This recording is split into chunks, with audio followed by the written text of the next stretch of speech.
అందరికీ నమస్కారం. ఈరోజు కథ ప్రేమ ఎంత మధురం పార్ట్ 1. ఇక స్టోరీలోకి వెళ్తే, ఆ రోజు నిండు పౌర్ణమి. ఆకాశంలో నుంచి చంద్రుడు నిండుగా తొంగి చూస్తున్నాడు. అప్పటిదాకా సోయి లేకుండా మంచం మీద పడుకున్న అందమైన అమ్మాయి కళ్ళు తెరిచే ప్రయత్నం చేసింది. కానీ నిద్ర ముంచుకొస్తున్నందువలనో లేక అప్పటికే పూర్తిగా మత్తులో ఉండడం వలనో అస్సలు కళ్ళు తెరవలేకపోతోంది. తన మీద ఇంకెవరో వ్యక్తి ఉన్నట్టు ఫీల్ అయిన ఆమె ఎంత ప్రయత్నించినా కానీ అతన్ని వదిలించుకోలేకపోతుంది. అతను కూడా మెకానికల్గా తన పని తను చేసుకుంటూ పోతున్నాడు. నాజూకు శరీరం కలిగిన ఆమె సోయగం వర్ణనాతీతం. ఆ పున్నమి నాటి వెన్నెల భూమి మీదకి వచ్చి ఆ మంచం మీద వాలిపోయిందా అన్నట్టు ఉంటుంది ఆ అమ్మాయి అందం. పూర్తిగా తెలివిలోకి రాలేదు, కానీ ఎవరో ఆమెని పూర్తిగా ఆక్రమించేసుకుంటున్నట్టు మాత్రం ఫీల్ అయింది.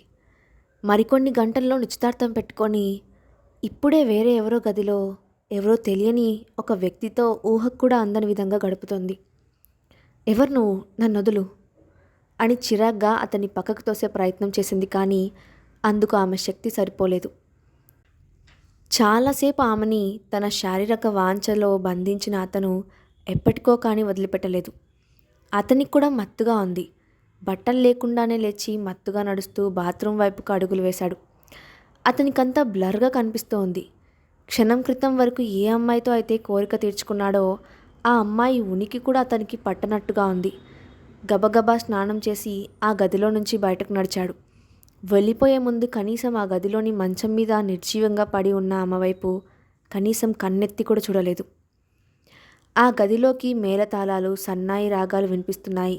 ఆ ధ్వనుల మధ్య నిద్రలేచిందా అమ్మాయి. ఇంతలో గది బయట బరబరా తలుపులు బాదుతున్న శబ్దం రావడంతో ఒక్క క్షణం ఏం చేయాలో ఆ అమ్మాయికి తోచలేదు.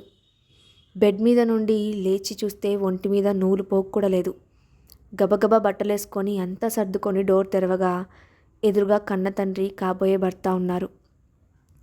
తెల్లవారుజాము నుంచి ఆ అమ్మాయి కోసం వెతుకుతున్న వారంతా ఆమె ఆ గదిలో ఉందని తెలుసుకొని హడావుడిగా వచ్చారు. కానీ ఆ గదిని పరిశీలించి చూస్తే అక్కడ జరగకూడనిది ఏదో జరిగింది అని ఇట్టే తెలిసిపోతుంది.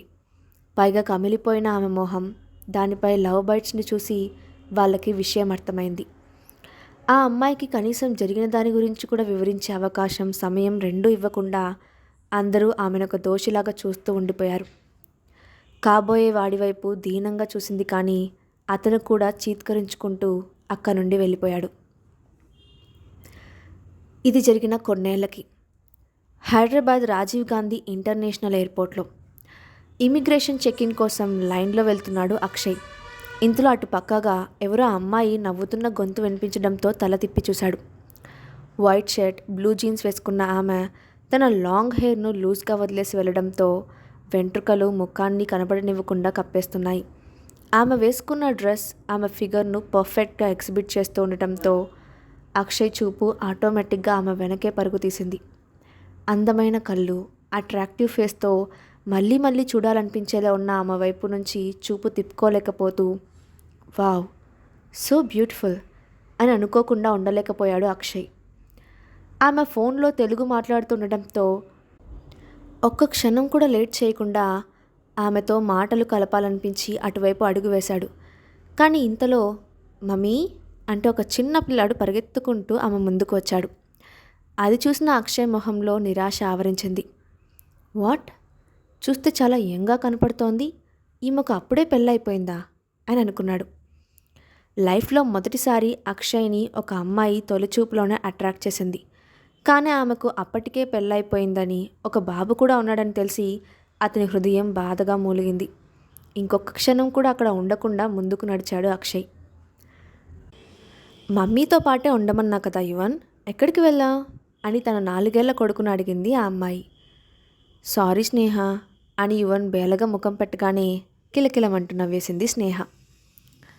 లగేజ్ బెల్ట్ దగ్గర సూట్ కేస్ కలెక్ట్ చేసుకుంటూ ఉండగా, సార్ ఎక్స్క్యూజ్ మీ అని ఎవరో పిలిచినట్లు అనిపించడంతో వెనక్కి తిరిగి చూశాడు అక్షయ్.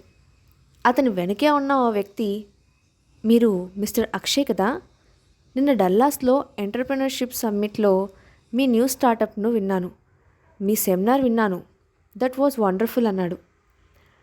అక్కడే నిలబడి ఉన్న స్నేహ తల తిప్పి అటువైపు చూసింది.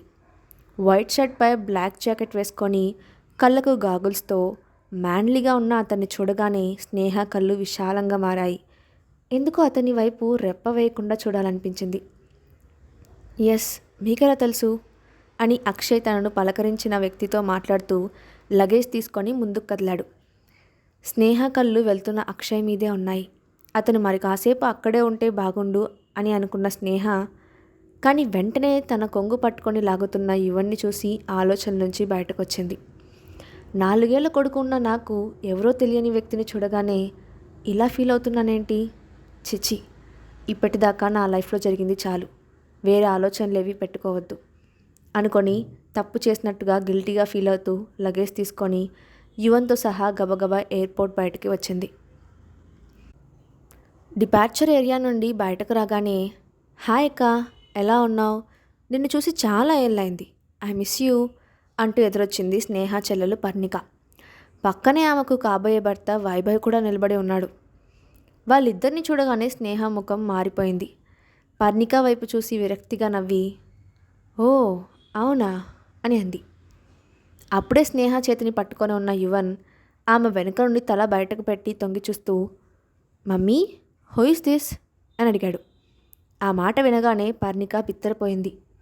మమ్మీనా అంటూ స్నేహ వైపు ఆశ్చర్యంగా చూస్తూ, అక్క, ఎవరి పిల్లాడు నిన్ను మమ్మీ అంటున్నాడేంటి? వీడు నీ కొడుకా అని అడిగింది. కొంచెం బిడియంగానే గొంతు సవరించుకుంటూ, అవును, meet my loving son Yuvan అని కూల్గా సమాధానం చెప్పింది స్నేహ. ఆ మాట వినగానే పర్ణికాతో పాటు వైభవ్ కూడా షాక్ అయ్యాడు. నీకు ఇంకా పెళ్ళే అవ్వలేదు, మరి కొడుకు ఎలా పుట్టాడు? అంటే నువ్వు మా ఎవరికీ చెప్పకుండా యుఎస్ఏలో పెళ్లి చేసుకున్నావా? నీకు ఒక ఫ్యామిలీ ఉందని వాళ్ళకి దీని గురించి చెప్పాలని కూడా అనిపించలేదా నీకు అని కోపంగా అడిగింది పర్ణిక. ఆ మాటలు విన్న స్నేహ చిన్నగా నవ్వి, ఎందుకు చెప్పాలి? అయినా ఇలా కన్సర్న్ చూపించినట్టు నువ్వు యాక్ట్ చేయడం ఆపితే అందరికీ మంచిది అంటూ యువన్ చేతిని పట్టుకొని ముందుకు నడిచింది.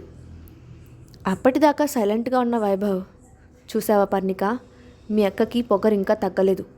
అయినా వద్దని ఎంత చెప్పినా నా మాట వినకుండా ఇలాంటి దానికోసం పరిగెత్తుకుంటూ వచ్చావు. స్నేహ క్యారెక్టర్ మనకేం కొత్తేం కాదు కదా, ఇన్నేళ్ళయ్యాక మారుతుంది అనుకోవడం మన మూర్ఖత్వం. అసలు నా డౌట్ ఏంటంటే ఆ పిల్లాడికి తండ్రి ఎవరో మీ అక్కకైనా తెలుసో లేదో అని వెటకారంగా అన్నాడు. ఆ మాట వినగానే స్నేహ అడుగులు అక్కడే ఆగిపోయాయి. వెంటనే వెనక్కి తిరిగి వైభవ్ ముందు నిల్చొని, ఇప్పుడు నువ్వేమన్నావు అని అతని కళ్ళల్లోకి సూటిగా చూస్తూ అడిగింది. వైభవ్ ఆమె కళ్ళల్లోకి సూటిగా చూస్తూ, ఏమన్నానో వినిపించలేదా? నీ కొడుక్కి తండ్రి ఎవరో నీకు కూడా తెలియదు అని చెప్పాను అని అన్నాడు. కానీ ఈసారి అతని మాట పూర్తవ్వకముందే అతని చెంపపై లాగి పెట్టి కొట్టింది స్నేహ. అతని చెంప పగిలిన శబ్దం చుట్టుపక్కల ఉన్న వారందరినీ తల తిప్పి వాళ్ళ వైపు చూసేలా చేసింది. తనకి కాబోయే భర్తను స్నేహ కొడుతుందని ఏమాత్రం ఊహించని పర్ణిక, ఏ స్నేహ, బిహేవ్ యువర్ సెల్ఫ్ అంటూ ఆమె వైపు ఆవేశంగా దూసుకొచ్చింది. స్నేహ వెంటనే తన అరచేతిని అడ్డంగా పెట్టి పర్ణికాని చూపుతూ, అక్కడే ఆగు, ఇంకా ఎక్కువ మాట్లాడితే ఈసారి నీ చెంప కూడా వాచిపోతుంది అంటూ వేలు చూపించి వాళ్ళిద్దరినీ బెదిరించింది. వైభవ్ తల తిప్పి చుట్టూ చూశాడు. అందరూ ఎక్కడి వాళ్ళు అక్కడే నిలబడి తమ వైపే చూస్తుండడంతో అవమానంగా ఫీల్ అవుతూ పిడికిలు బిగించి, ఏ స్నేహ, నిన్నేం చేస్తానో చూడు అంటూ ముందుకు రాబోయాడు. అది చూసిన యువన్ కోపంగా వైభవ్కు వేలు చూపిస్తూ, యూ బ్యాడ్ అంకుల్, మా మమ్మీ దగ్గరికి రావద్దు అని అరిచాడు.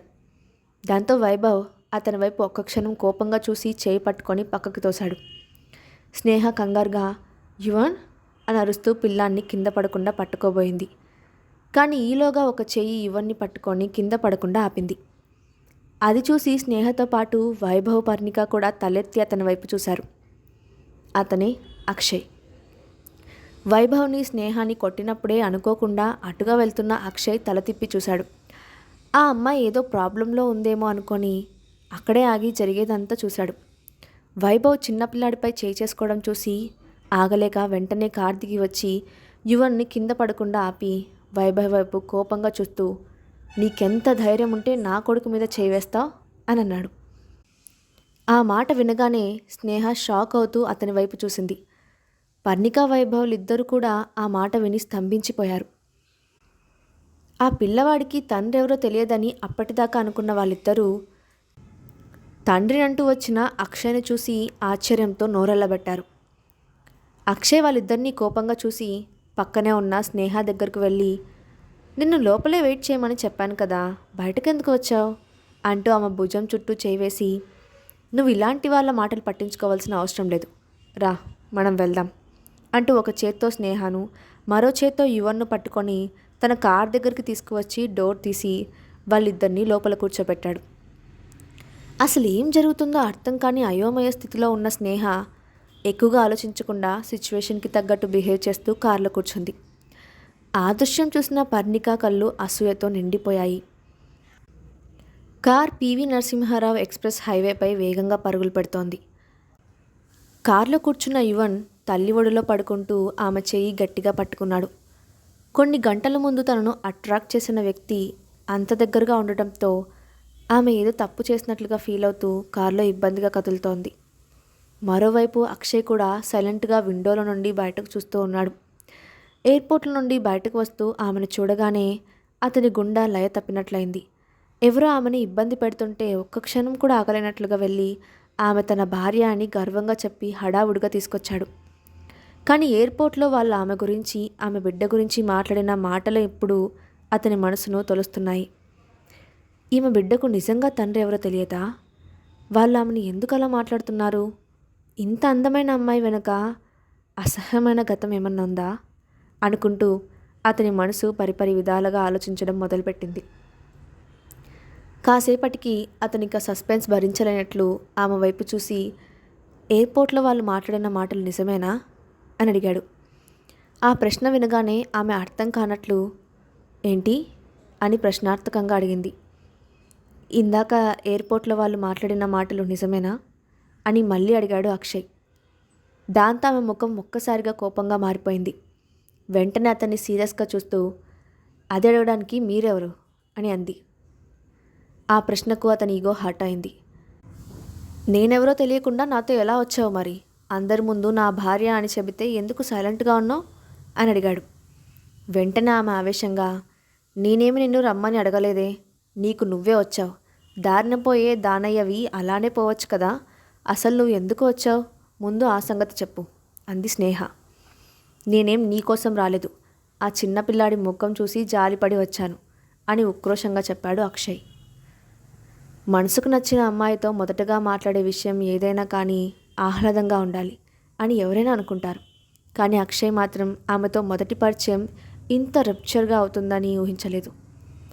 ఆమెతో ఇలా మాట్లాడినందుకు లోపల అతనికి బాధగా, అలాంటి సిచ్యువేషన్ వచ్చినందుకు ఇబ్బందిగా కూడా ఉంది. కానీ ఇప్పుడు దానిని కంట్రోల్ చేయలేకపోతున్నాడు. ఇంతలో కార్ ఆపు అని అంది స్నేహ. అది విన్న డ్రైవర్ అక్షయ్ వైపు చూశాడు. అక్షయ్ కూడా ఆపమన్నట్లు సైగ చేయడంతో రోడ్ పక్కగా కారును ఆపాడు డ్రైవర్. స్నేహ వెంటనే యువన్ చేతిని పట్టుకొని కిందకి దిగి తన లగేజ్ను బయటకు తీసి తన హ్యాండ్ బ్యాగ్లో నుండి 1000 రూపాయలు తీసి కారులో సీట్పై విసిరి, నాపై నా కొడుకుపై ఎవ్వరూ జాలి చూపించాల్సిన అవసరం లేదు, ఇది నువ్వు లిఫ్ట్ ఇచ్చినందుకు నేను ఇస్తున్న ట్యాక్సీ ఛార్జ్, ఇక జీవితంలో నిన్ను మళ్ళీ కలవకూడదని కోరుకుంటున్నాను అని చెప్పి విసురుగా డోర్ వేసి వెనుకే ఆగి ఉన్న మరో క్యాబ్ వైపు నడిచింది. అక్షయ్ కోపంగా పళ్ళు నూరుతూ ఆమె విసిరిన నోట్లను తీసుకొని కార్ విండోలో నుండి బయటకు విసిరి, నువ్వు కార్ పోనివ్వు అని డ్రైవర్తో చెప్పాడు. వెంటనే కారు అక్కడి నుండి ముందుకు కదిలింది. అక్షయ్ స్నేహలు మళ్ళీ కలుస్తారా? స్నేహ జీవితంలో దాగి ఉన్న గతం మధురమైనదేనా? ఇప్పుడు స్నేహ పయనం ఎటువైపు? అసలు స్నేహాని తండ్రి ఎందుకు దూరం పెట్టాడు? అదంతా నెక్స్ట్ పార్ట్లో చూద్దాం. And wish you happy new year అందరికీ. ఈ స్టోరీ ఎలా ఉందో మీ ఒపీనియన్ని కింద కామెంట్ బాక్స్లో షేర్ చేయండి. మీకు నచ్చింది అంటే కంటిన్యూ చేద్దాం, లేదంటే I will stop here. Thanks for watching.